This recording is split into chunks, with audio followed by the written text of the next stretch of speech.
God bless me with 2 mediocre kids and 1 angel of a pooch.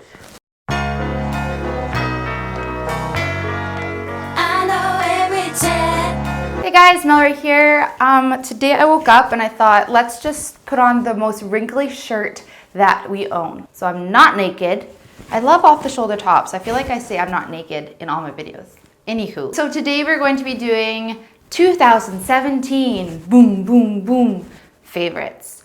I don't have any dislikes because I travel back and forth from Canada to Germany every year, and why would I take shit that I don't like, right? So I only have likes here. So before we get started, you guessed it, I'm going to ask you to subscribe. Okay, good, you done? All right. So I have products for almost every part of the face, almost. Some are drugstore, some are high-end. I'm already holding the first one. So I have a tie for my favorite primers of the year. One is Too Faced, one is Urban Decay. So I will start out with the Urban Decay one because it's older. It is the Urban Decay Optical Illusion Complexion Primer, smoothing, rosehip and argan oil, and pore perfecting. And I have large ass mother effing pores. So I want stuff that really fills the pores and smooths my face. And this just does it. It is so thick. I find most pore perfecting primers don't fill anything. They're just silicone. Where this one, it's such a different texture. It's kind of like sticky and like tarry, if you will. And it just goes in and fills and smooths everything. And you're just like, yes, that worked. Does anyone else have the problem where like this piece of hair will never stay curled? Like I don't get it. Just always, just on the one side of my head. It's really annoying. Now I look like a school marm. Okay. So next we have the Too Faced Primed and Peachy Cooling Matte Skin Perfecting Primer infused with peach and sweet fig cream. I don't know what those two things do, but it sounds nice. So this is a very similar texture to the previous primer, except it's not as thick. It doesn't necessarily fill your pores as the other one does. However, if you have oily pores, which I do, because life, you will stay matte all day. And so it makes your makeup last forever. So your oils aren't breaking up your foundation. It's not causing your foundation to crease and run. And it makes everything better. And it is really nice and cooling. When I first put it on, I didn't even read the packaging that said it was going to be cooling.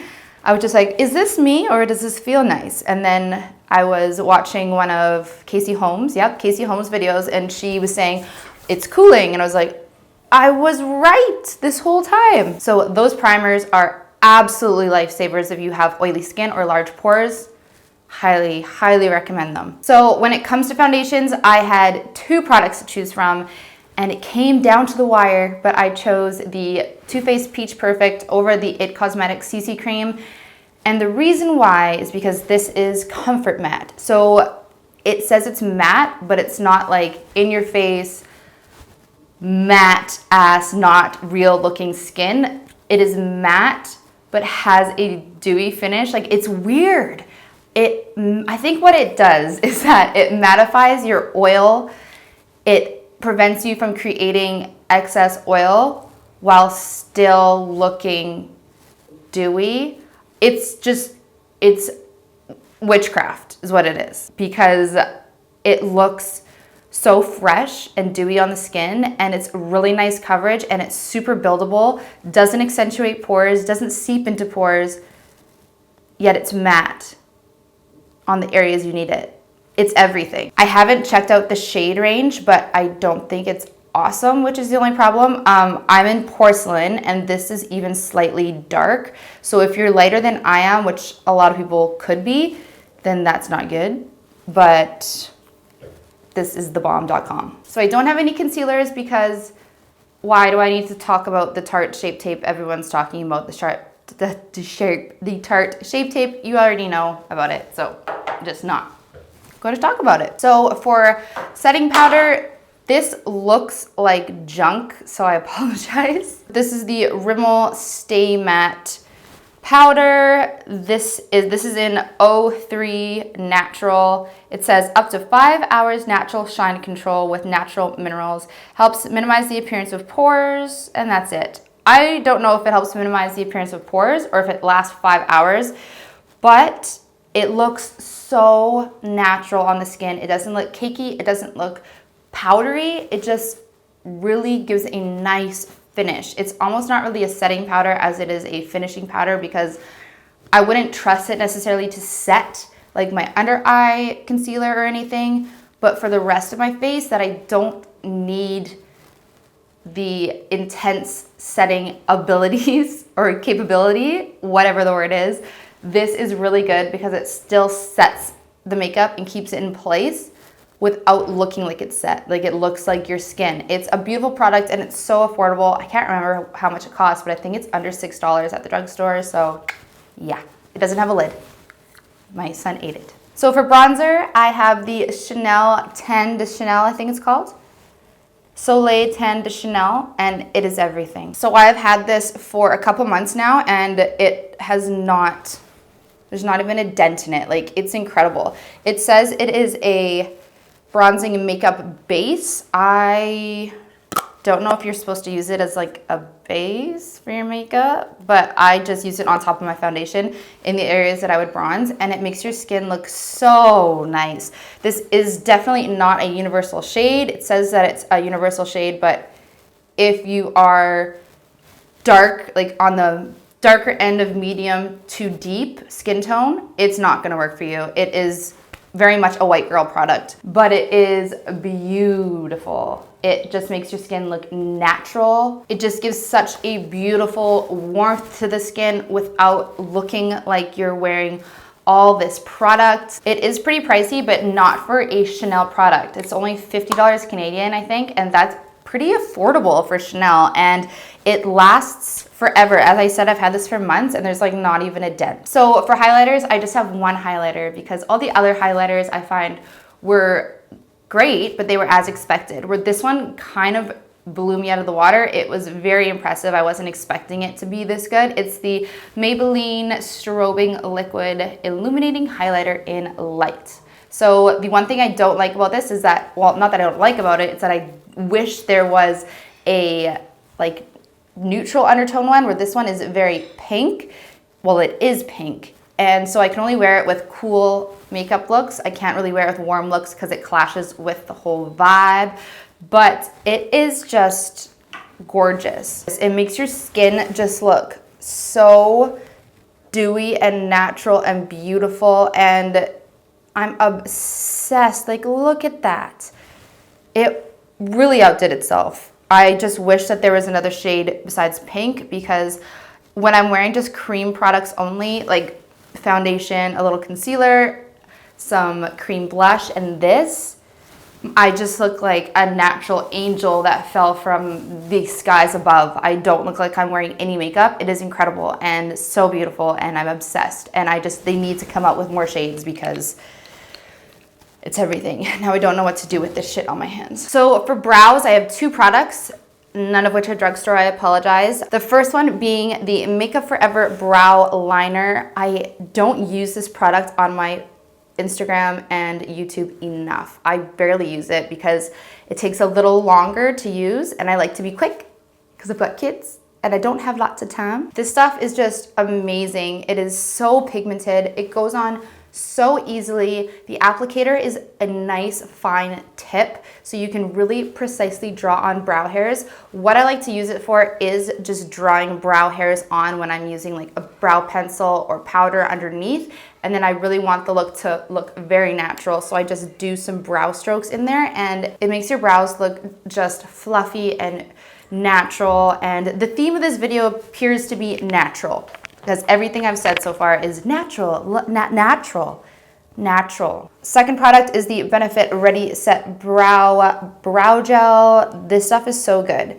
It rivals the Anastasia one. I ran out of the Anastasia one and I thought I'd try something new, so I picked this one up, and it is really good. It just hammers your brows in place, and at first it doesn't feel like it's doing much. It feels like it's just like a clear liquid that you're applying for a gloss, but it really sets your brows without making it feel too crunchy and hard. Like the Anastasia one, you put that on and you're like, I just got Botox. Where this one just feels a little nicer and it's just really nice. I recommend this one a lot. So I think what makes this product so good is actually the brush on it. It is a synthetic brush, like, you know, the rubbery kind, and it really just pulls those hairs up. Like, I like my hairs to kind of be brushed up so that they kind of go over where I drew my eyebrows in, just to make them look more bushy, and it just like brushes them straight up and keeps them there. Where a lot of brow products, you brush it up and it falls, and you brush it up and it falls.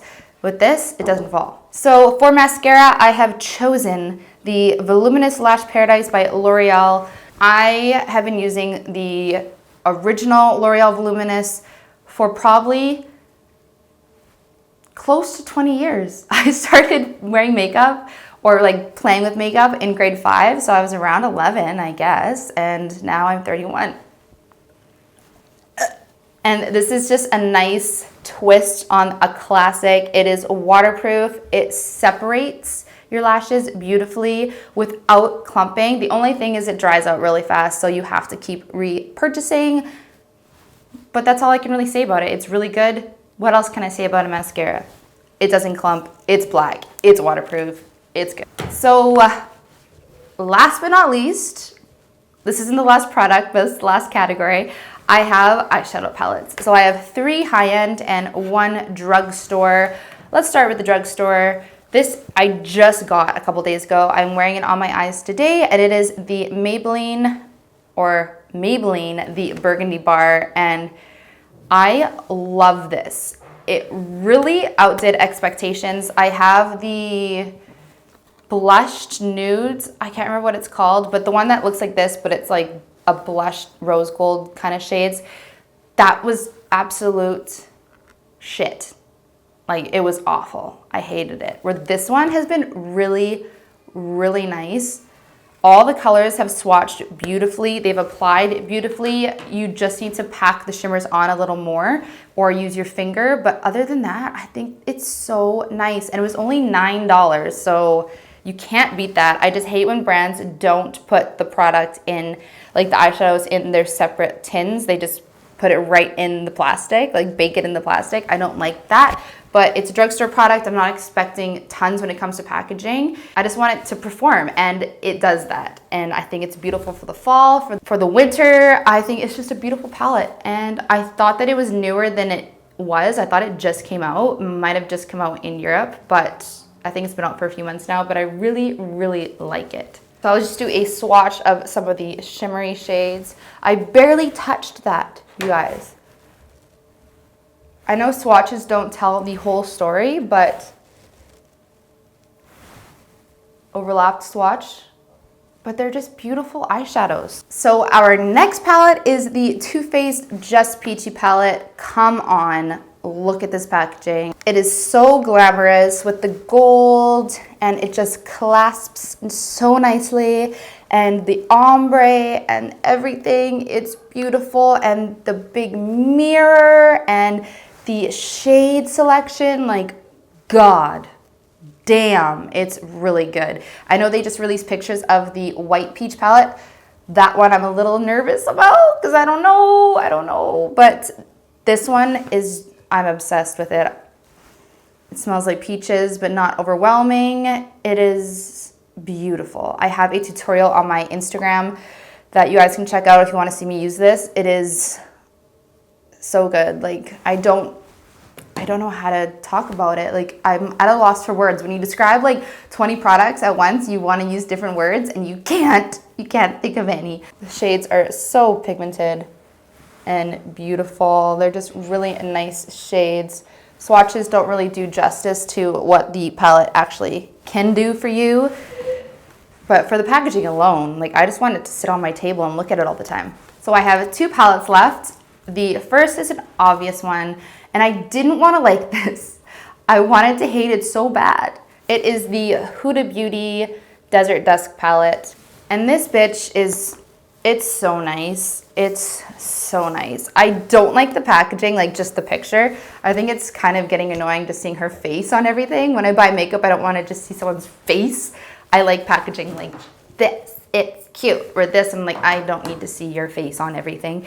But I love that they listened to the consumers and they got rid of the clear top that they had on the rose gold palette, and they put a mirror in, and they got rid of all those chunky finger using only shadows, and they just included one of those, which is this sparkly one here, and the rest are just amazingly pigmented and so blendable and so beautiful, and all these shades complement each other. There's neutrals, there are cool tones, there are warm tones, there are duochromes. There's quite a few duochromes actually. There's 1, 2, 3, 4 duochromes. They are just so nice. Like, everyone's talked about this, so I don't need to talk about it that much.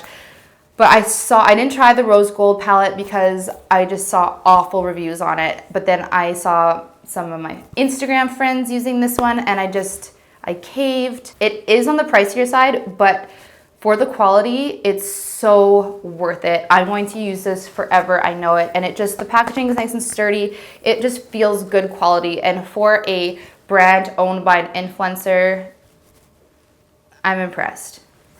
And last but not least, this is my final product, and it is by Huda Beauty again. I'm not even like this crazy Huda Beauty fan. I have 2 of her liquid lipsticks, a lip liner, the Pink Sands highlight, and then I got these. The Pink Sands highlight it's fine. Like, I don't get why Thomas Halbert talks so much shit about it.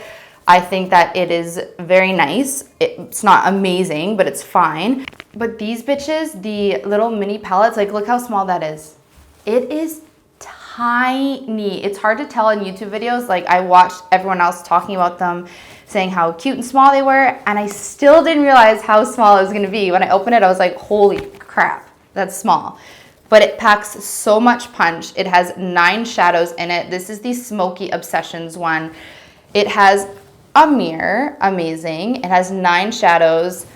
There are, in this one, 4 mattes and 5 shimmers, and it has everything.